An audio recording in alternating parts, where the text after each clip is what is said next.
Hello, everyone, and welcome to Superman Homepage Live, brought to you by SupermanHomepage.com, the #1 Superman fan site in the world. In this, our October 25th, 2021 show, we're going to be covering a range of topics. We're going to be talking about the Injustice animated movie, Superman in the Marvel Universe.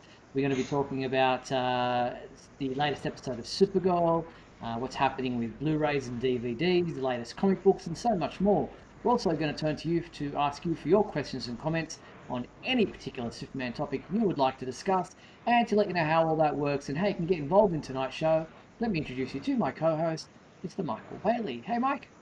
Hey Steve, how's it going? Doing well. At least we're working tonight. It's going all smoothly so Yeah, I far. was I was about to say you can see me. I'm not a big blue Skype blob on the screen, and hopefully the people listening right now can hear me too. So far, no one's complaining, which is always good. That's nice. But this is Superman Homepage Live, and we're going to be talking about all that cool stuff, including Superman in the Marvel Universe. I'm going to keep harping on that because I really like it as a way of getting people to watch. Um, but because we are live, we want to hear about from the people watching us live right now on YouTube. So how do we do that? Well, one of the ways is if we don't have too much on the docket, we take calls. And how does that work? Well, you need Skype. Go to Skype, search for Superman Homepage, and send us a message saying you'd like to chat with us live tonight. Now, a couple of things, and they're kind of important. One, wait for us to call you. This isn't a brush off. This isn't a don't call us, we'll call you. This technology is tenuous at best, and it's best to just let us bring you into it instead of you calling, and it could screw everything up. Also, if you are watching Superman Homepage Live with an external speaker, please mute that if we do call you, because we are on a bit of a delay and that can screw things up. Yes, indeed. And for those who are tuning in live via YouTube tonight, we invite you to participate in the comments there. We've already got a bunch of people tuning in live, already commenting. So feel free to join in. Michael and I will check those out, react to them as we need to. But if you'd like your question or comment featured live on the screen as the show goes along, that's called a super chat. All you have to do is click the little dollar symbol there. A slider will appear on your screen. You decide on the dollar amount you're willing to donate. $1, $2, whatever it might be, and we'll feature your comment on the screen and react to it as the show goes along. And thank you to our sponsors and patrons, Douglas Meacham, John Patrick Van Pelt, and Tina Murray. And remember, if you'd like to support this show and our website, click the join button below right there on YouTube. And don't forget to like, share, send this around to all your friends, your family, your mates, whoever it might be. But make sure you do that like and share us around so that other people know about this show. How have you been, Mike? What's been happening with you this week? Not a whole lot. Just I've been trying to and unsuccessfully keeping up with all of the media appearances of the Supergirl cast Hmm. as they go on their goodbye tour, and it hit me as we were getting ready tonight that we're like literally 2 weeks away from everything being over. Uh, it's, Crazy. I mean, it's 4 episodes, but it's just like suddenly it's here, and I'm like, wow, it's very sudden, and it's kind of weird that we're creeping up on the 6 year tomorrow, the 6 year anniversary of the show premiering for the first time. Mm, So, well, you only premiere for the first time once, once. but yeah. So it's just kind of strange. Yeah, It it is really weird. is. Mm. Well, we'd like to start with movie news, and before we get into the Marvel thing first, let's go with Injustice. I finally sat down to watch this new animated movie that was released just last week on Blu-ray, DVD, and digital, and I actually sat down and watched it with my wife, who said, "Yeah, that sounds interesting. I might check that out with you." So we sat down and we watched it the other night, and it was I was okay with it. It was actually not a bad movie. My full review, video and written, is up on the website now. But I thought this was pretty well done. It stayed pretty true to the comic book source material and the video game of which those were based on. I like the ending, which is an interesting way of doing it, and it kind of goes away from what the comic book and the video game did. But I thought all in all that it was pretty well done. The animation isn't as smooth or as fluid as I would like, but the graphics and the style of artwork were pretty well done. Yeah, at least the animation in this looks better. I over the weekend started watching the Flashpoint Paradox Mhm. animated film, and the model sheets in that thing are god awful. So looking at the clips of this, it looks like this is a lot better in terms of not having people with giant bodies and tiny little heads. So at some point, this is going to hit HBO Max. I will check it out just to kind of see because it does. I have heard it differs from the game, and since I've actually played the game, Mm. I'm kind of interested to see where those differences are. But yeah, I'm glad you enjoyed it. It's always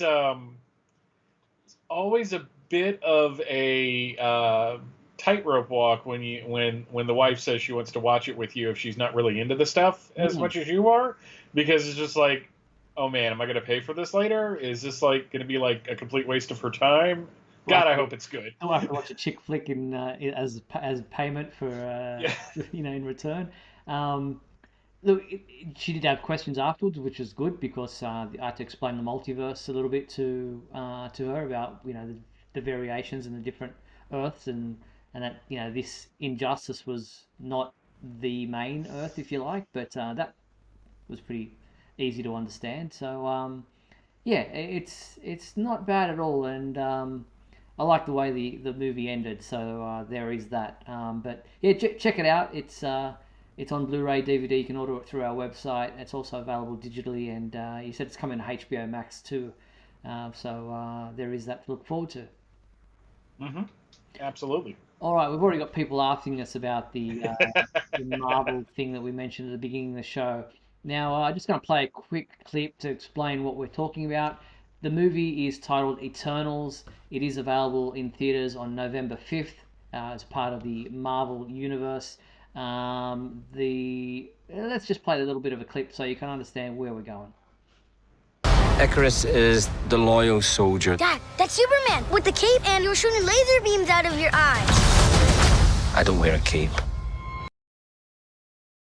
So there you have it. It's about the character Icarus. So this was a featurette that was posted online, and the kid's freaking out. He goes, you're Superman, with the cape, and you're shooting laser beams out of your eyes. And the character is actually Icarus, played by Richard Madden, who does possess a number of powers similar to Superman's in that he can fly, he's got super strength, enhanced sensors, invulnerability, and heat vision of sorts, or laser vision.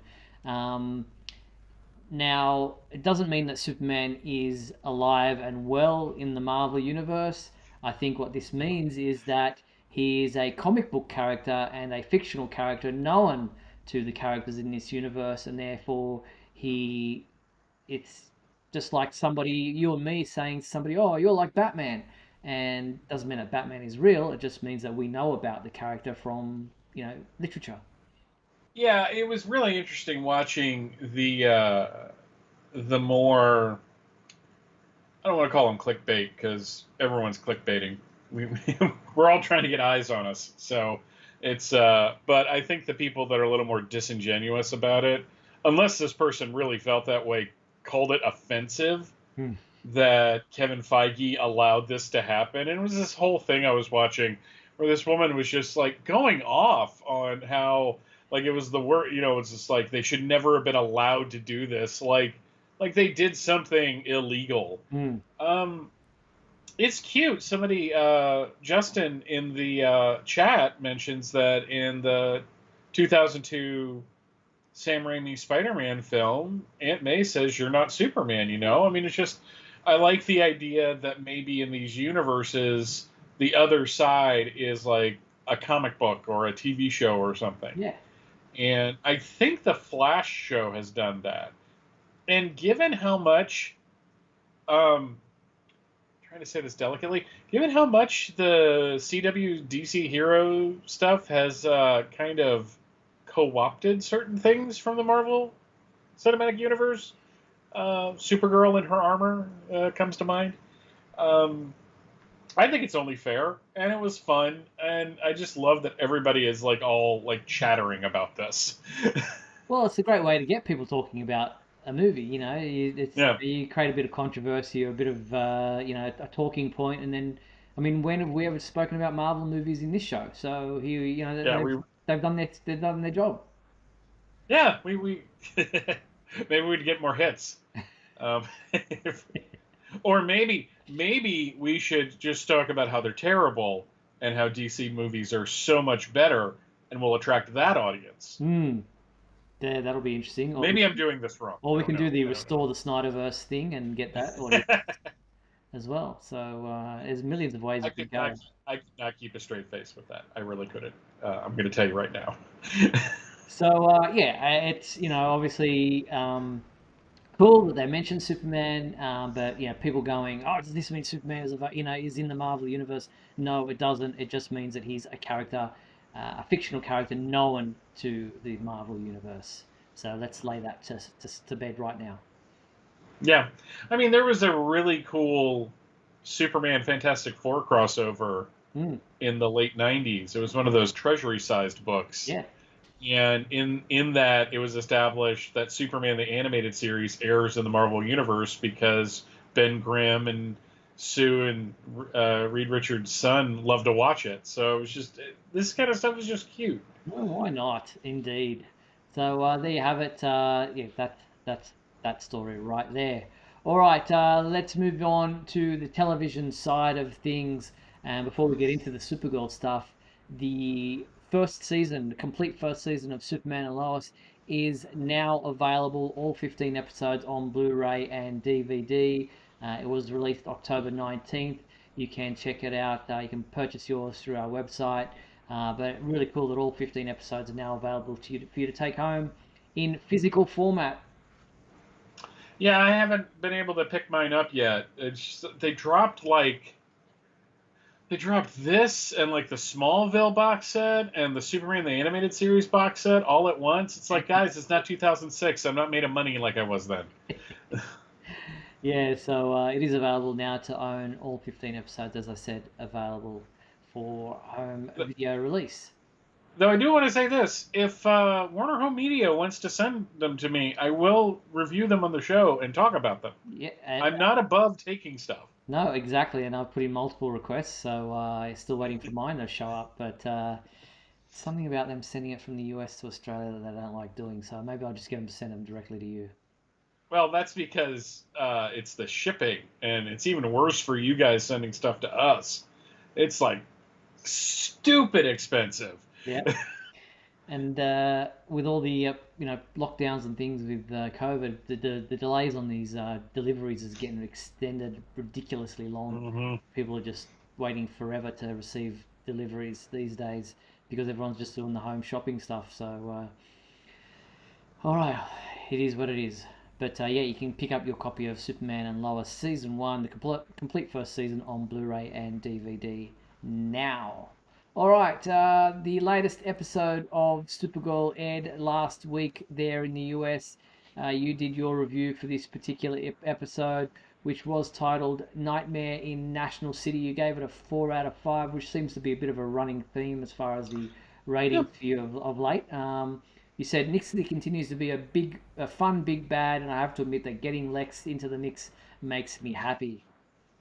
Yeah, I mean, I back when this whole thing started, I was dubious that this could hold together, but I think they've done a really good job of focusing back more on the characters.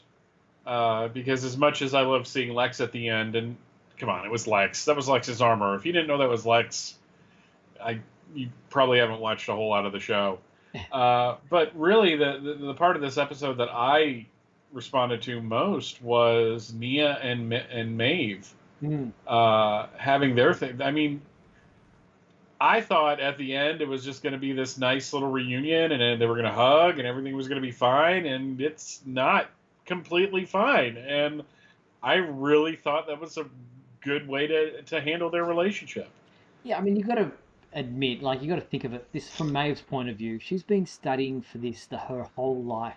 She's invested all her time and effort in growing up, studying, delving into all the lore, ready to take on the Dreamer mantle, only to find that it skipped her and went to her sister, who, obviously, with the transgender thing, was not necessarily. I mean, there's that whole angle, who she didn't believe was a proper woman to begin with, and so you've got to have, there's got to be this resentment or this feeling of, being owed something that you can't just let go of because it's your sister. I mean, it's a good way to go for this relationship because it makes sense.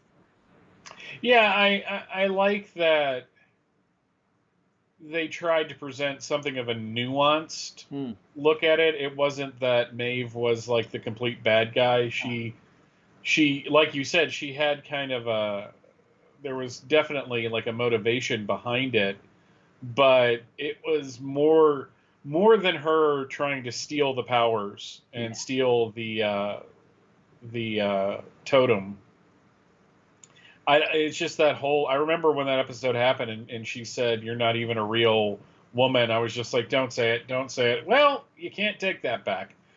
And I really think that was this, more than anything, was the sticking point. mm, And it's interesting. Would you forgive me? And she's like, "No," and I'm like, "No, okay, that was unexpected." But giving her another chance and rebuilding their relationship, it's just like one of those things, is sometimes you can't forgive something of someone, but you can try to move past it. And exactly. it really seems like that's the direction they're taking. And it I'm glad they're giving Dreamer more to do, because it seemed like for a little while there in the season she was just kind of stuck in the background. Yeah, and it's an interesting dynamic between them because of the fact that for the longest time, Nia has been seeking out help from, well, from her mother, who is passed now, but there's her sister there who has all the knowledge and all the resources to help her along in her journey. So it would be a good way to go. But Hmm. it is a Supergirl TV series, and there's been some complaints about the fact that Supergirl has taken a bit of a back seat in this final season of the show in many ways. Well, not a back seat, but a lot of the limelight has been taken away from her because of the fact that all these other characters have to have their time in the spotlight, so to speak. What do you make of that? I You know what, I see it just as much as I've seen it throughout the entire series. But I will say this: I think they've done a really good job over these last few episodes of bringing the focus back to Kara. And Kara, I mean, her quitting Catco was one of the pivotal moments Big of step. this episode. Hmm. And I wrote this in my review. Catco's been kind of irrelevant for a long time now. Because it used to be Catco was the place where most of the characters could meet. Like Jimmy was there, and Cat and Win, and the more she got involved in the DEO, and the more Jimmy started becoming more part of the DEO cast of characters. And then when Jimmy was completely left the show, it just seems like it was just an afterthought. So they've never really done an adequate job, in my opinion, of establishing her as a reporter, of this being an important part of her life, because she's disappearing into the Phantom Zone for months. Yeah, So, exactly. so her leaving this, to me, and I've said this in the past, I have a feeling she's going to go to the future and be with Mon-El at the end of the series. I think that's what the last few moments are going to be that. And this kind of added fuel to that fire for me, because if she's disengaging from this part of her life, it'll be that much easier for her to leave. Yeah, very true, and it kind of makes sense in regards to Superman and Lois, why she hasn't appeared there or hasn't been Hmm. referenced there. So let's go to some of the questions in our comments. John asking, when did Nia and Brainiac move in together? Have they moved in together? I, I I I assumed they were living together again. Yeah, Um, just because that's, they were living together before, and then they had their kind of breakup, but it seems like they're back together again. So yeah, plus, rent is just yeah. expensive. So It's like carpooling. Do as much as you can, get people in together in one house. Helps with the rent. The dome that was covering National City to keep that creature inside. Um, and John's asking, why was the governor so adamant that they wanted it taken down in the first place? Well, you cannot seal off a city and without people's, especially the governor's, permission, and expect them to just be, yeah, thank you, please do that again whenever you want. It is actually the most subtle bit of socio-political commentary the show has done, because it wasn't just the mayor and the governor being upset, it was the people. Because from their perspective, these beings with immense powers, yeah, they say they're keeping us safe, but are they really? And why are they cutting us off from loved ones? I mean, what if you were on the other side of the dome and your child who has a medical condition is trapped on the other side and you can't get to them? Yeah. I mean, that's a concern. So I actually thought them dealing with that really layered this episode. It's why I'm actually kind of like, wow, they are doing more of a deep dive into into what's going on in the actual episode than they have in seasons. Exactly. John also asking, what was Supergirl's reluctance to do the interview with William initially about, what was going on? I think it was because she didn't feel like what she had to say would actually help in any way, probably hinder. Yeah, and it's hard to explain your actions when you're doing something for the greater good, because when she tried to do that a couple of episodes ago, it bombed. It failed completely. So her actually kind of breaking down and doing the interview was probably the best thing for it. Exactly. And what's your take on, John's asking, whether did Kara make the right idea quitting Catco? Yeah, absolutely. It wasn't serving her. Wasn't doing her any good. Yeah. Her life as Supergirl has taken on so much of her life, of her time, that she was letting other people down by serving the greater good. And it's one of those things. When they introduced Superman 5 years ago onto the show, that was one of the conversations they were having. How do you do this? And for some people, maybe you can't. Maybe it's impossible to have a private life like that because of the full-time job you have being part of this super team. Exactly. Yeah, stretching herself thin and not doing her job properly, and she's got obviously a reputation both as Kara and as Supergirl to keep up. So if you're not able to do both jobs or either job to the best of your ability, then and one's suffering because of the other, or both are suffering because of each other, it looks like she's had to have made a hard choice. And the job at Catco, like you said, has kind of become redundant a little bit, not just story-wise, but also within her life. So I think she's made the right choice there, and probably, as you said, will be a repercussion of what will happen as the series finale takes place. Yeah, and frankly, her only, she's still going to be interacting with Dreamer as Dreamer.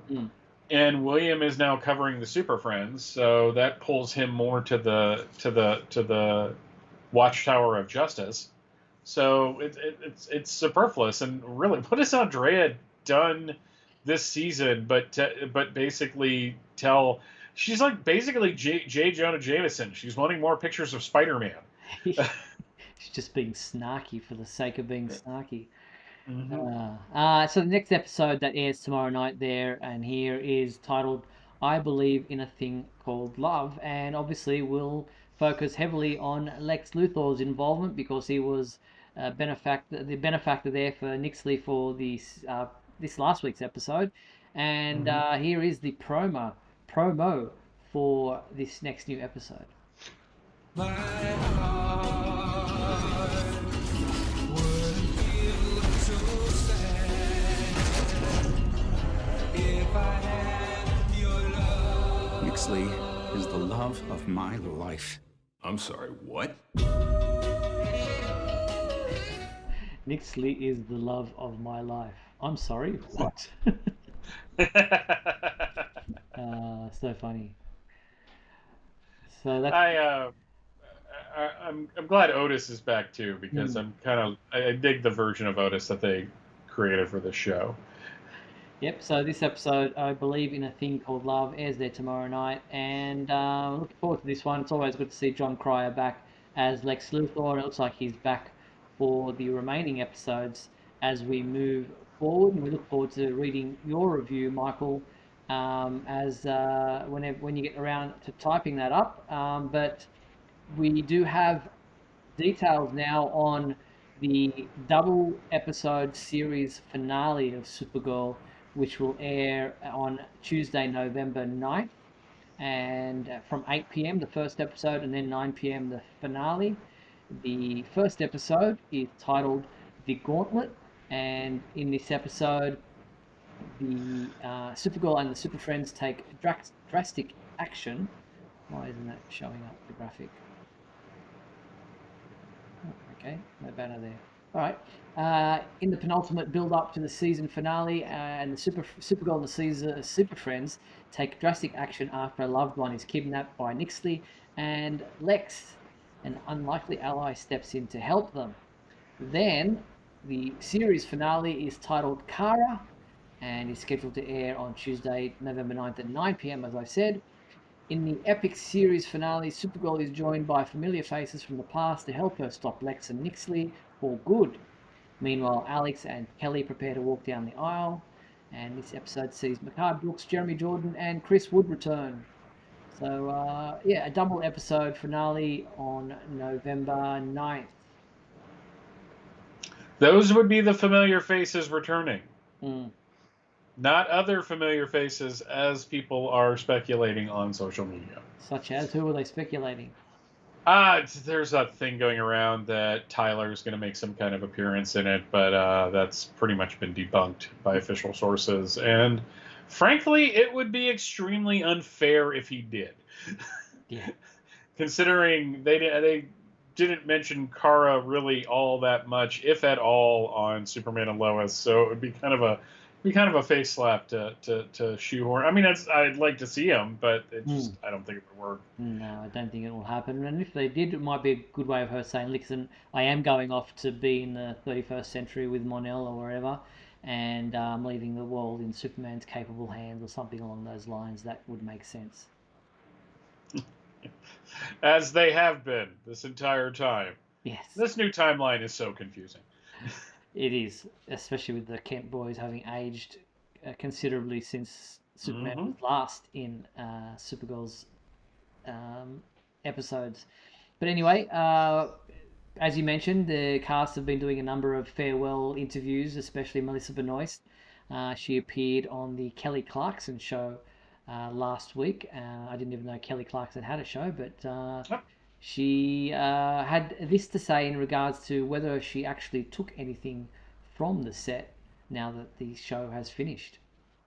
Well, the series finale of Supergirl is in a few weeks, so did you keep anything from the show? And by that, I mean, did you steal anything? I did. I took a few things. But no, for some reason, the props department, I think, found like a tub of dinosaur figurines somewhere, and they would just put them in random places of the Catco office set. What? I don't know. So I would see them, and I had this weird love of dinosaurs as a child. Oh. We all love dinosaurs as kids, but Yes. my love of dinosaurs I love lasted. them as adults in movies that his daughter is in Jurassic World. Yes. Yeah.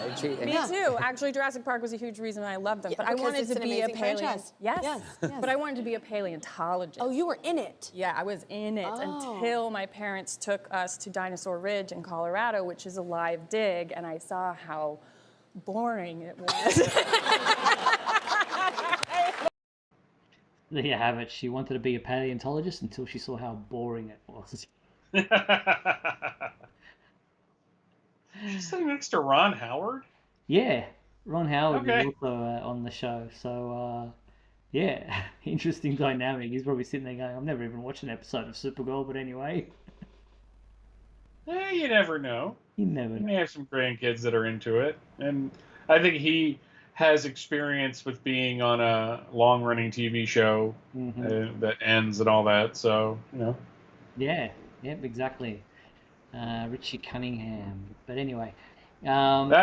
Who played his older brother? Yeah, well, we always forget that he did have an older brother. Brad from Superman 3 Oh, there you go. It all was comes his back. older brother on the show.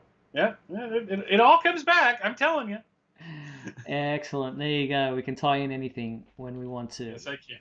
And So, obviously, Melissa's been doing the rounds to promote the book that she's written with her sister Jessica Benoist, which is titled Haven's Secret: The Powers, Book 1.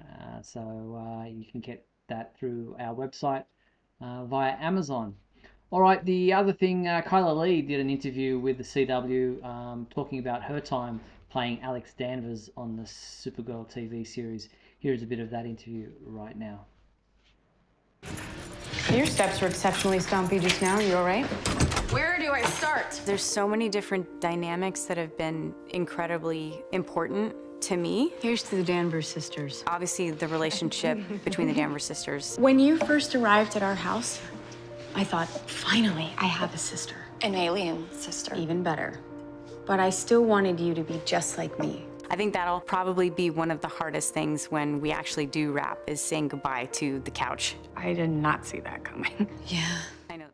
So there you go. There's just a bit of the interview with Kyla Lee talking about her time playing Alex Danvers on Supergirl. You can check that interview in full on our website. The video is there for you to watch if you'd like to check it out. yep, I gotta catch up on all of those. I'm terrible at keeping up with all these videos. They keep releasing so many of them. They do. All right, before we do break for our halftime messages, we've got the 25th anniversary of Superman the Animated Series, the Blu-ray release for the very first time, available tomorrow, October 26th, from Warner Brothers Home Entertainment.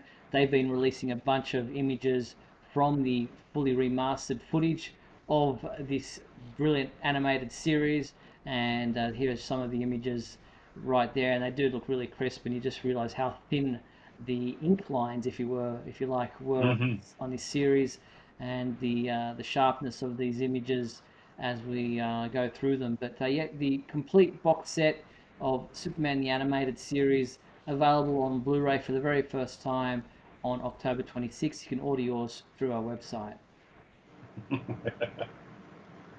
Love that shot with Mixie.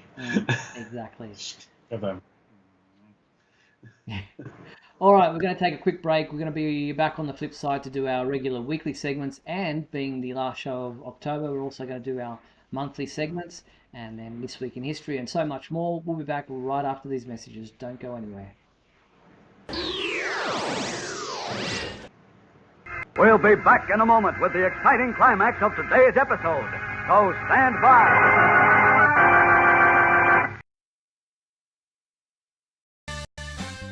If you're enjoying Superman Homepage Live, then please like and share this video with your family and friends. Also, if you'd like to subscribe to our YouTube channel, then you can click on the bell to receive notifications whenever we post a new video. You can also join our YouTube membership program. Just click the join button below. Or you can become a patron and support our website by going to patreon.com/Superman Homepage.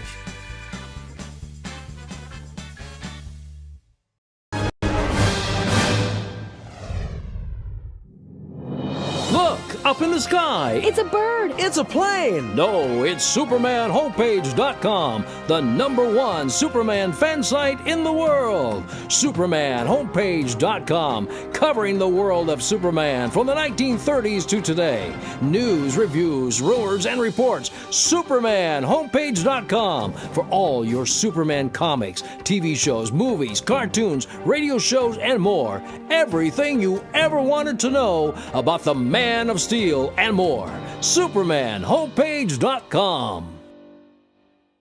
Thanks, Superman Homepage, for all the support over the years. I really appreciate it. I'm Matt Bomer. I'm the voice of Superman and Superman Unbound, and this is the Superman Homepage. Right here on Superman Homepage. Oh, that outfit's adorable! It's perfect! I think it's time to have some fun at Burger King. Excellent! Yeah, that sounds great. What are you watching? Superman fighting Brainiac? Did you turn it down? Cool new Superman toys are now at Burger King. You can get one with every kid's club meal. Well, what have we here? Burger King Kids Club. Great food, cool stuff, kids only.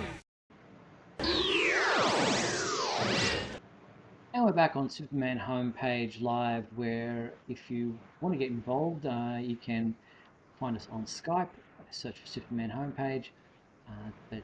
Yeah, I thought that would be a perfect ad to play, considering we're talking about Superman the animated series. Yep. Love those shows. 25 years ago. Good Lord. All right, let's get into the fan favorite segment. We obviously weren't able to do that this time last week because of the fact that we had a few technical glitches, but we have those answers ready. Here is the promo intro.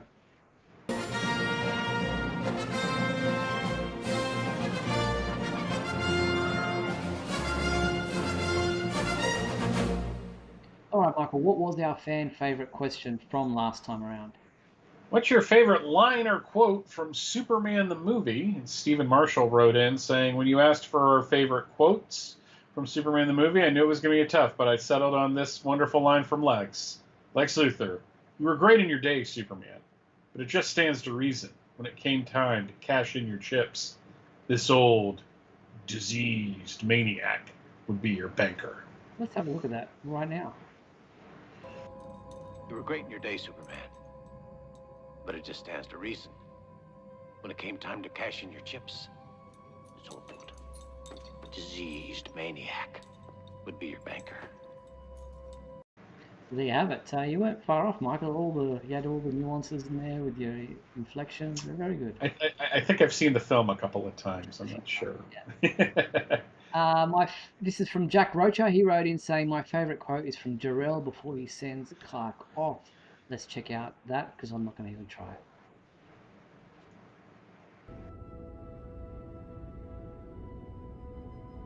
You will travel far, my little Kal-El.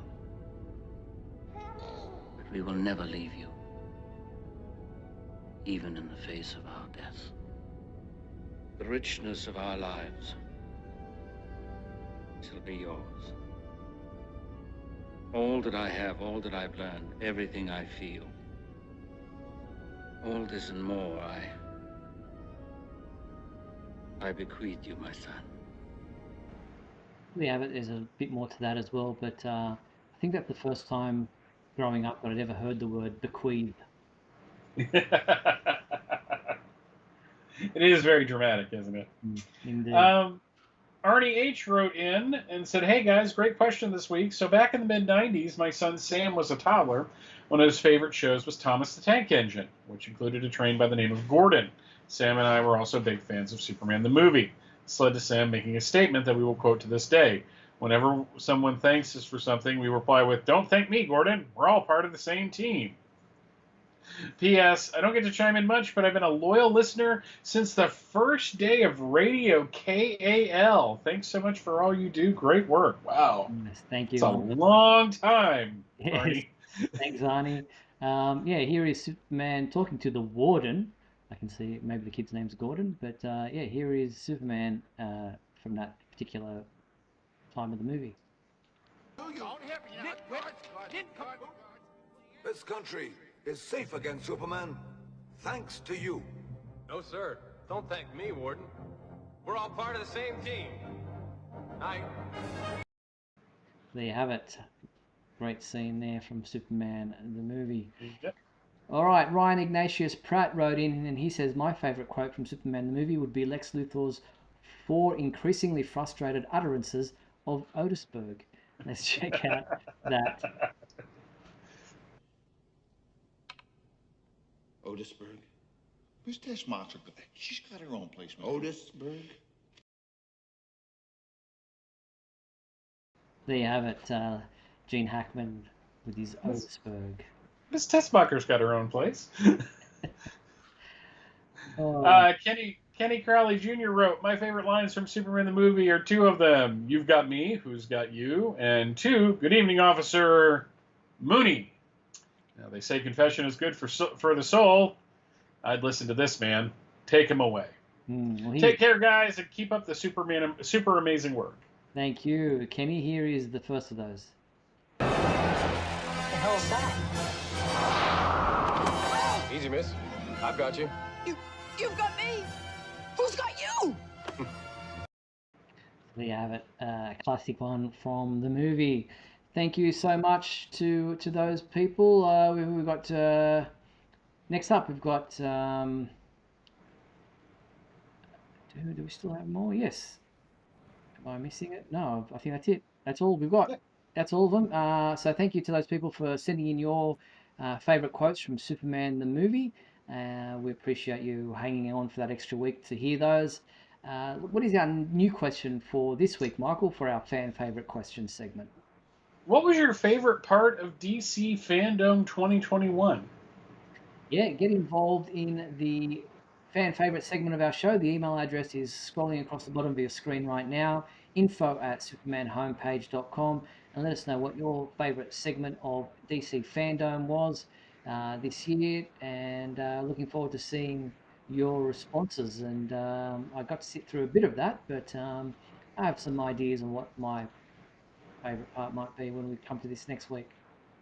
Yep. Awesome. All right. So what's next? Let's move on to let's do the big questions segment of our show. Let's start with the big question. All right. Last month we asked the big question: has the whole Superman turns evil idea been overused in recent times? Who did we have first as our respondent? Well, Ron Crosby wrote in, and he says, I'd say yes, but I think if done correctly and if in a different medium, it's okay. Comics, movie, TV, cartoons, not everyone reads or watches all of them. We hardcore fans may consume all of it, but we are the minority. I think it's unfair for people to constantly look down on it in the current portrayals, yet many say it's the best part of Superman 3.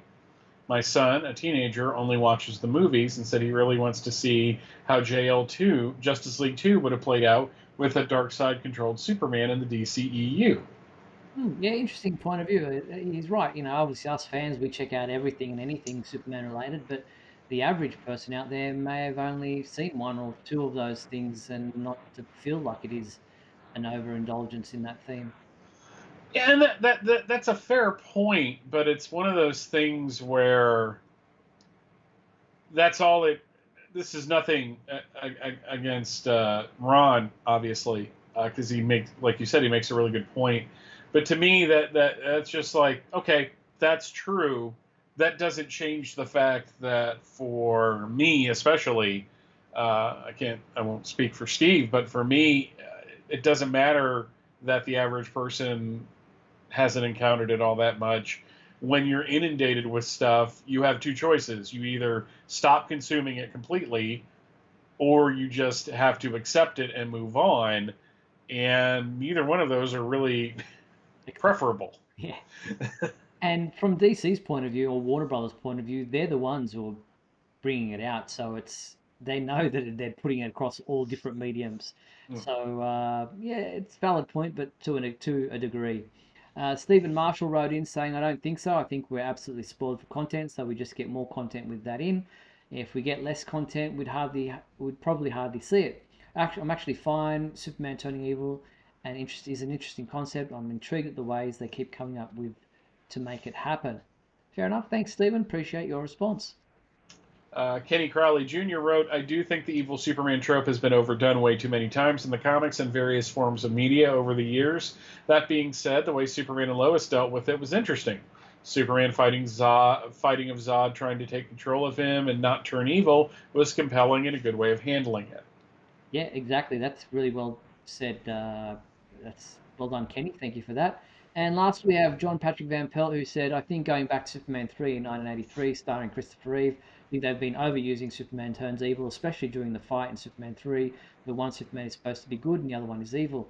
Also, during the season 1 finale of Superman and Lois, I don't think Superman meant to switch sides from good to bad. I think that came from Superman Red Son animated film, because every time I watch Superman, either from the movies, animated TV series, or in live action, I always thought Superman was supposed to be a hero, with being a good role model for people of all ages. So yes, I think they have to be overusing Superman turns evil a lot recently, and when he's supposed to go back and saving people like he used to. So yeah, Kenny thinks that it has been overused. So thank you everyone for your response to the big question segment of the show. what is our new question moving forward, Michael? All right, folks, be civil. How do you feel about DC updating Superman's motto to truth, justice, and a better tomorrow? Yeah, how do you feel about this change? Let us know. Be civil, as Michael said. Get involved with the big question segment of our show. Head to supermanhomepage.com. Under the contact menu, you will find the big question feedback form. Send in your responses, and Michael and I will read those out when we return to this segment at the end of November. So we look forward to seeing what you have to say there. All right, let's move in to the super secret soundbite. Only one thing alive with less than 4 legs can hear this frequency, Superman, and that's you. All right, Michael, what was the sound from last month?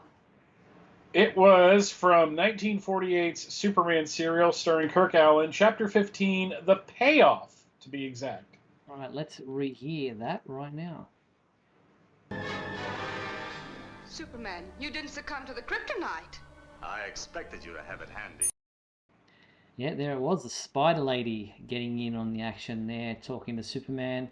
And we had two people guess where it came from. They were Mike Zumo and John Patrick Van Pelt. So congratulations, guys. Well done on picking out exactly where that came from, especially to Mike, who specified the exact chapter from the Superman serial back in 1948. Even I didn't want that exact specific. I was just expecting the serial, but well done. That's awesome. Yep. Yeah, I expect nothing less from Mike. No, exactly. Here is the new sound for this month. Let's take a listen, see if you know where in the world of Superman this sound comes from. I'll get this one, friends. Stopping trains is my specialty. So, do you think you know where in the world of Superman that sound comes from? If you do, head to supermanhomepage.com. Under the contact menu, you will find the super secret soundbite entry form. Send in your answer, and we will read the names of each person who guesses it right when we return to this segment also at the end of November. So that is our monthly segments done and dusted. Let's get into This Week in History. Come with me now, my son, as we break through the bonds of your earthly confinement, traveling through time and space. Alrighty, we got a lot of ground to cover, so we're just going to get right into it. We are starting in 1951 with Action Comics number 163, which came out on October 26th of that year. It had a Superman story called The Girl of Tomorrow, and there's a question mark there. Also had a Tommy Tomorrow, Congo Bill, and Vigilante story in it. Hopping up to 1961, we have, I think, what is my favorite cover of this week. We have the Red Kryptonite Menace, and that is just amazing. That is a great Kurt Swan and Stan K cover, and it had a Supergirl backup, the 6 Red K Perils of Supergirl. That was a mouthful to say. Also that year we have Adventure Comics number 291, which had the Superboy story, Superboy's romance with Cleopatra, because of course. And there was a Bizarro story called The Bizarro Perfect Crimes. Wouldn't that be imperfect? If it was going to be perfect? I don't know. They did him badly. Jumping ahead to 1971, we have Justice League of America number 95, where apparently Jimi Hendrix is guest starring. This is the Private War of Johnny Dune. Yeah, Dune just came out, so that all fits. We also have Superman's Girlfriend, Lois Lane, number 117, which has a Lois Lane story, SOS Tomorrow. Also a Lady Danger and a Rose and Thorn backup. And finally, from that year, a lot of Action Comics this week, y'all. We have Action Comics number 407, which has The Fiend in the Fortress of Solitude. You also have an Adam Flash story and another Superman story to back it all up. And also in 1971, we have Adventure Comics number 413, where, wow, that's a weird cover. The Walking Bombs with a four-armed dude who, and why is Supergirl wearing her pajamas? I have no idea. This is when they were going through a lot of costumes for her. Finally, in 1971, Prince of the Wolfpack in Superboy number 180. These are such great Superboy covers of this time period are just amazing to look at, y'all. Seriously, like this isn't as bad as Jonathan Kent hanging himself, but it gets there. There was also a Legion of Superhero stories, The Secret Origin of Bouncing Boy, and another Superboy story, the Clark Kent Mad Cat Millionaire. Going to 1981, we have Action Comics number 527 with Sorcery over Stonehenge. This is the Bronze Age version of Lord Satanus. And I think this is a storyline where they split him in half, which was actually cool. And it had an Airwave Aquaman backup. Also from 1981, Superboy shows what he thinks of hippies by knocking the block off of a robot one in New Adventures of Superboy number 25. This was the man who kidnapped nature. And finally, in World's Finest Comics number 275, we have Summer Nights and Winter Days. There are those who... I was about to do a poem, I can't. But there's also Green Arrow, Black Canary in that issue, Zatanna, Hawkman, and Captain Marvel. Jumping ahead to 1991, we have Adventures of Superman number 485, which has a beautiful Jerry Ordway cover, which is a redundant statement. And this was Out of the Mist. This was the last part of the Blackout series. I'm cheating a bit here because technically this is next week because it happens on Sunday. But in 2001, Action Comics number 784 came out. This was the last of the Superman Joker's Last Laugh tie-ins. And finally, comic book-wise, in 2011, Superman number 2 came out. Still barely remember anything that happened to that title. In the real world... On October 25th, in 1980, Makad Brooks was born. He's looking stylish these days with some facial hair, at least according to that video that they showed in Fandom.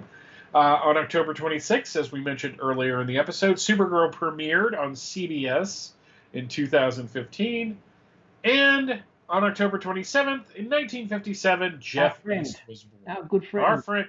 Our good friend Jeff East. I'm sure he will have a celebratory drink that night. Sure. And that is This Week in History. Excellent. Well done. Very well done. That's a big week in history. All right. Yeah. Let's check out what's going on in the comic book world of the world of Superman.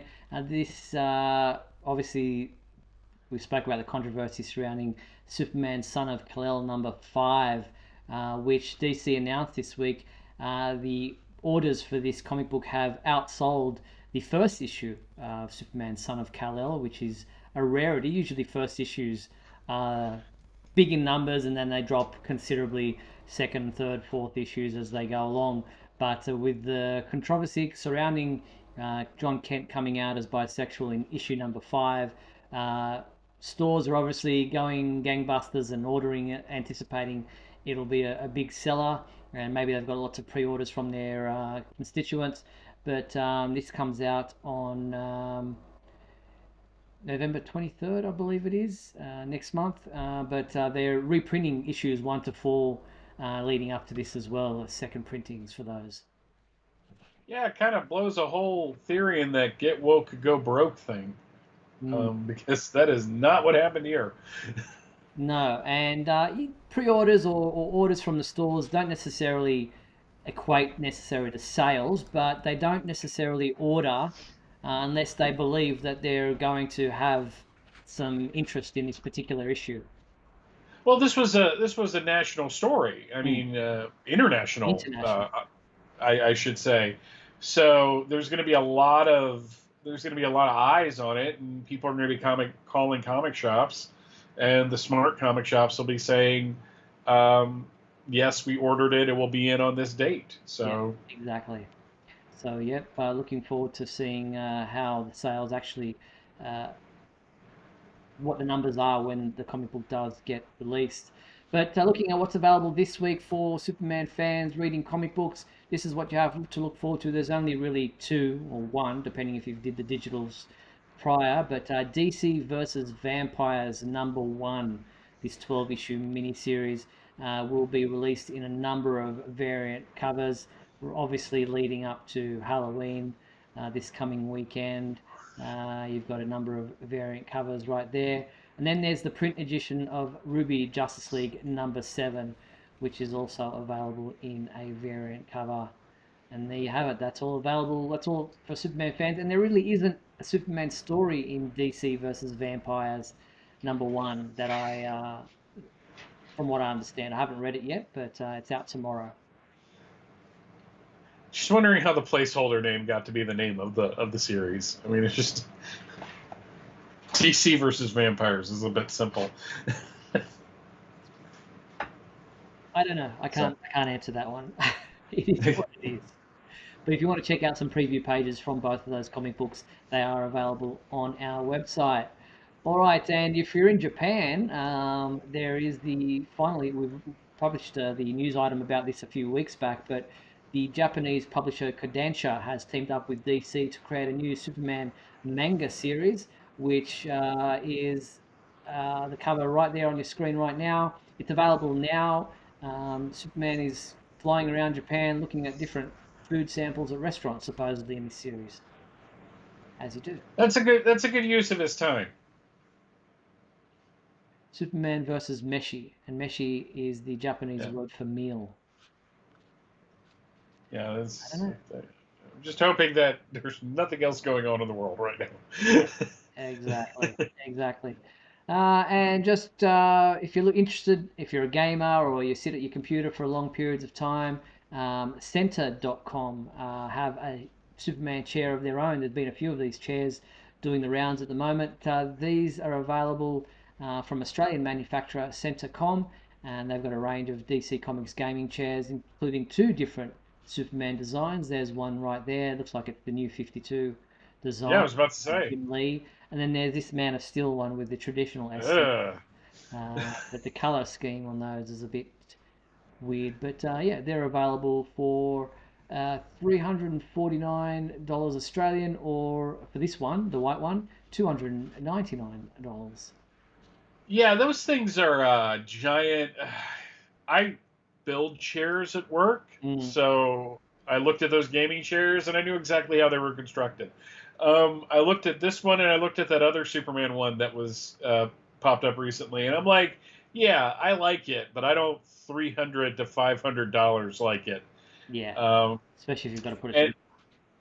And to me, they're not that comfortable. That type of gaming chair. You've got a nice one that you're sitting on. Yeah, this actually is technically a gaming chair, and yes, I got the blue specifically because of Superman. So very cool. All right, well, that pretty much brings us to the end of tonight's episode. I want to thank you for tuning into tonight's Superman homepage live. Thanks for all those in the comments who participated live watching the show. Appreciate your comments and your feedback as the show's gone along. And thank you to our sponsors and patrons, Douglas Meacham, John Patrick Van Pelt, and Tina Murray. We appreciate your support. Now, if you've missed part of the show, tuned in late, you can watch it all in full, completely, the whole hour, available at our website and our YouTube channel. But Michael and I will be back next week on Monday, November 1st, for another edition of Superman Homepage Live. Look forward to talking to you then. Until then, be sure to check out supermanhomepage.com for all your daily news updates on everything surrounding the Man of Steel. Happy Halloween to those who celebrate it. I hope you enjoy your weekend. For everybody else, we'll catch you next week. I'm Steve Eunice. Thanks, Michael. Pleasure as always, sir.